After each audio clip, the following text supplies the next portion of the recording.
3, 2, 1. You ready? You're listening to the Real Pineapple Podcast Network.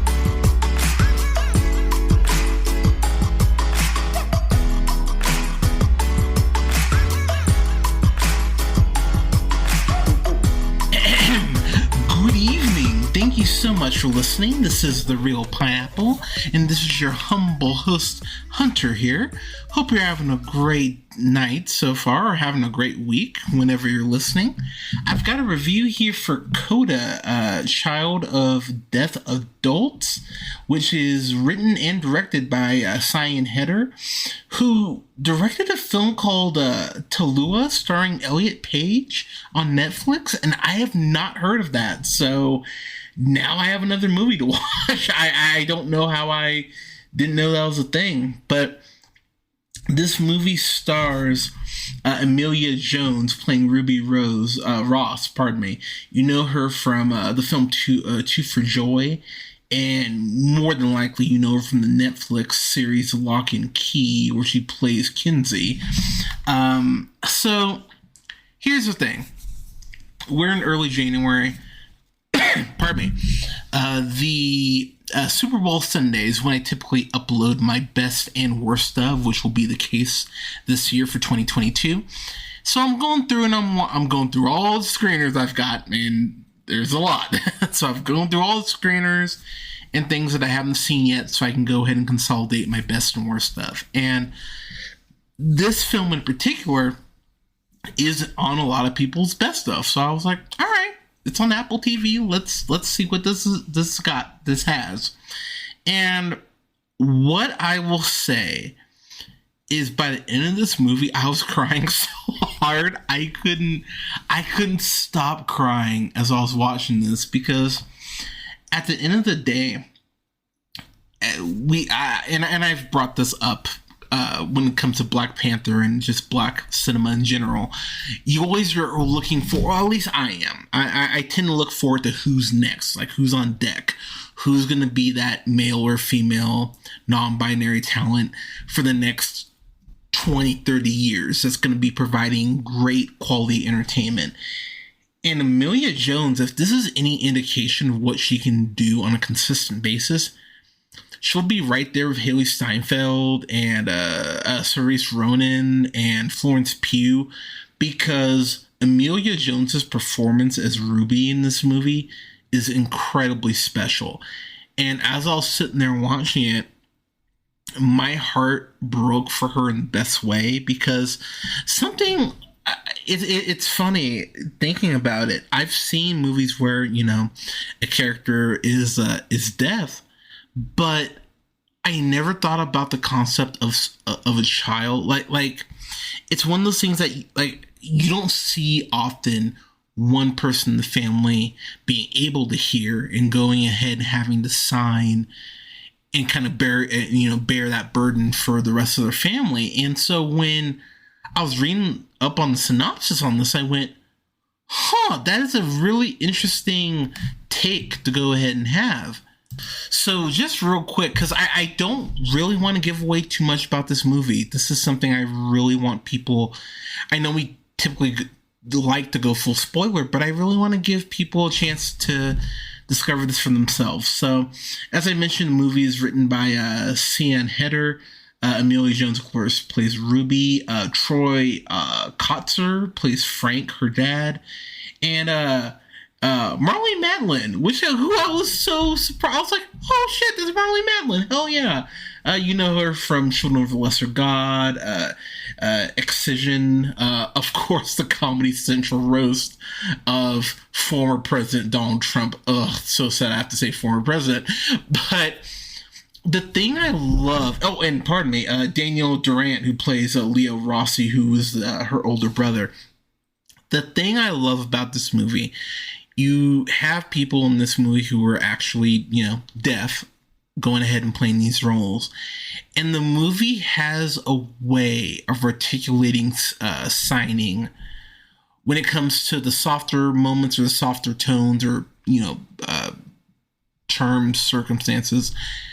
it's done in a less aggressive way, but when there's more of a heavy emotion to it, the way people sign, it comes across more aggressive. And it's a subtle thing, and I mentioned that in my Hawkeye review, which you can check out. But it was something I just went, you know what? It's a subtle thing, but I appreciate that that's here.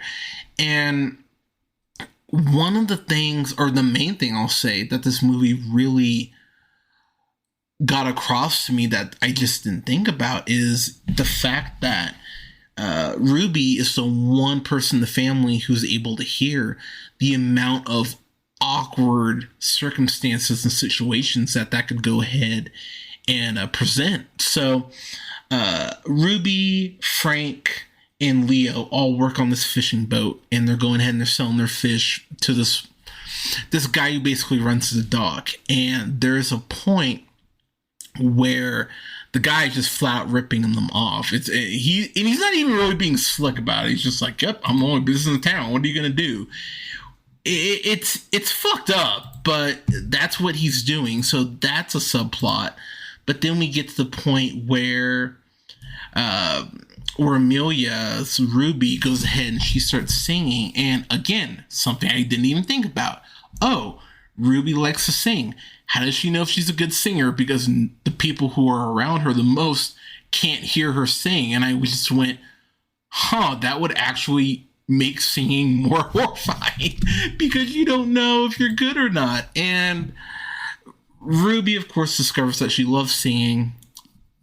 And there's this point where she's singing some Marvin. I just went, okay, girl, go ahead. And the thing this movie does is that it takes those elements from School of Rock, where you just like to watch the performance beats and you're like, oh wow, these kids are really into the music they're playing.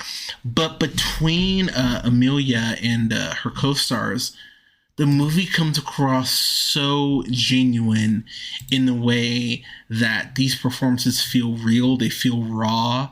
Her co-star, Fredia Walsh-Pilo, who plays Miles, Ruby and Miles have that classic, coming of age story.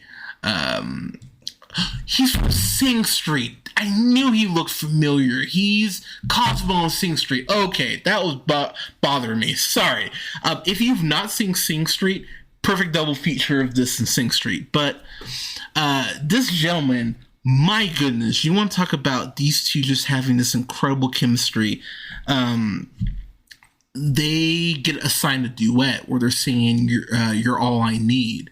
And oh my God, just absolute chills. There's a scene where they are trying to sing looking at each other because they're very eccentric choir director played by Eugenio Derbez Eugenio Derbez, who plays Bernardo Villalobos, pardon me. He stars in this Instructions Not Included. He was in the Overboard remake. He was in Dora and the Lost City of Gold. But what I love about his performance here, and admittedly, he is an actor that is very hit and miss for me. But what I loved about him is that you truly felt the passion of this director who wanted to see Ruby reach her full potential.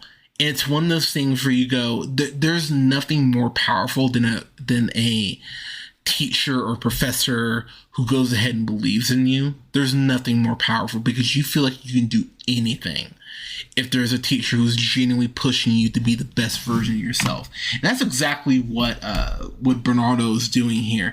And it's one of those things that while I'm watching the movie, I just went, man, I'm really just rooting for Ruby, not just because I want her to get out of her circumstances, but because she just seems like a good person. I just want to see her do well.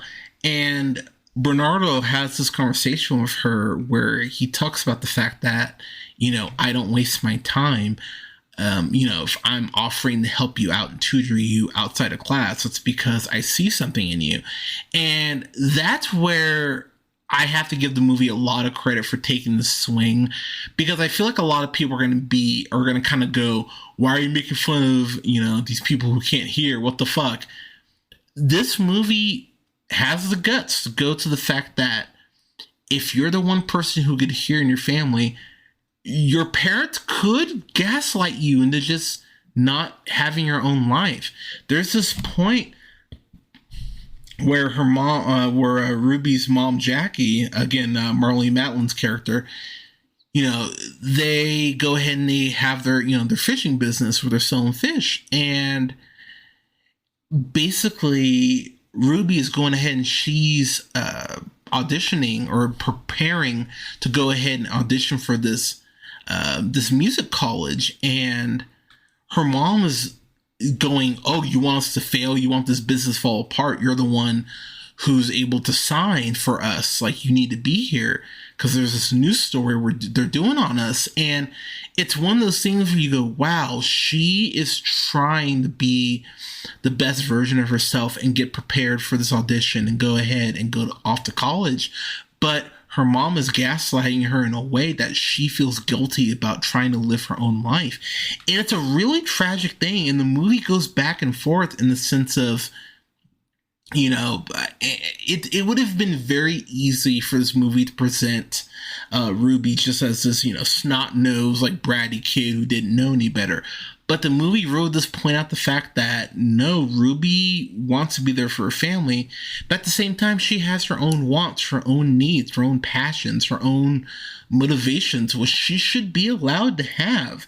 And I love how Daniel Durant, as I mentioned earlier, who plays her older brother Leo, her only sibling, I love how they're giving each other shit. There's a point where she signs "bye shit face" and he signs back "bye twat waffle," and he really does have some resentment towards her because she's seen, Ruby at least, is seen as a saint because she's sticking around and going ahead and helping the family out. And at the end of the day, Leo wants to go ahead and be his own man, and that's a subplot in itself. As far as complaints about this movie, and I'm just being very blunt, I have talked about the fact that I do not like the city of Boston. Damn you, Boston, you suck. But I love the way that this movie goes ahead and treats students who are in choir. It doesn't treat them like they're stupid, but it definitely... It kind of helps to wipe away that stigma of, oh, choir is just something you kind of show up to and just try. Like the teacher, Bernardo, he really is pushing his kids to really not just be good, but to be great and go ahead and take this seriously. Like, this isn't some, elective you just piss away. Like, he's really trying to teach these young men and women something, and that's something that I don't think we see enough of in certain films as far as how teachers are portrayed. They're quite often portrayed as slackers, but this teacher really wants to go ahead and provide a great experience. And there's this scene early on where Ruby runs out when Bernardo's trying to figure out if you're an alto or a soprano, or as he puts it, just watch too many episodes of Glee.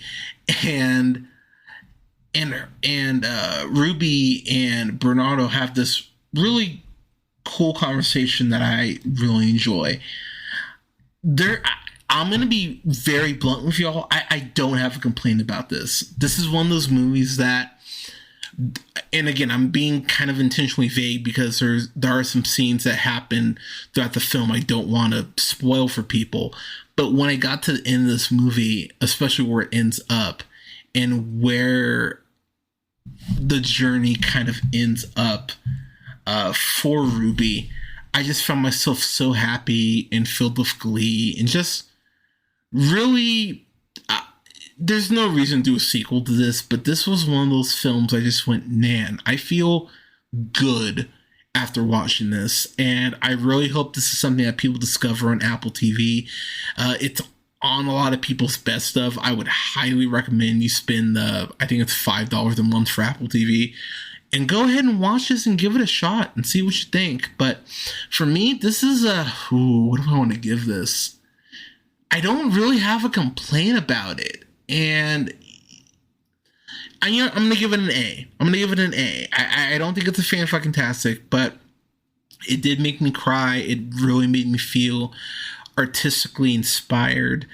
Some of the scenes that Ruby has, the scene that Ruby has with Marley Matlin and Troy Kotzer about going to school initially, that's all I'll say. But that scene was beautiful, heartbreaking, just brilliantly acted across the board. So yeah, this is a solid A for me, though. It's something everyone needs to watch and see if it belongs on your best of or not. But I absolutely adore this movie, and I really hope this isn't just pushed aside as we get into, Golden Globe and Oscar season, because this is something that people need to see. So I absolutely adore this. But Coda, what did y'all think? Please let us know in the comments. You can follow yours truly on the Twitter at jhunterrealpineapple. You can follow Scott on Twitter at nearman1st. Don't forget to like, share, and subscribe. You can find us most places you listen to podcasts: SoundCloud, Apple and Google Podcasts, Podbean, Stitcher and iHeartRadio, Spotify, Amazon Music, to name a few spots.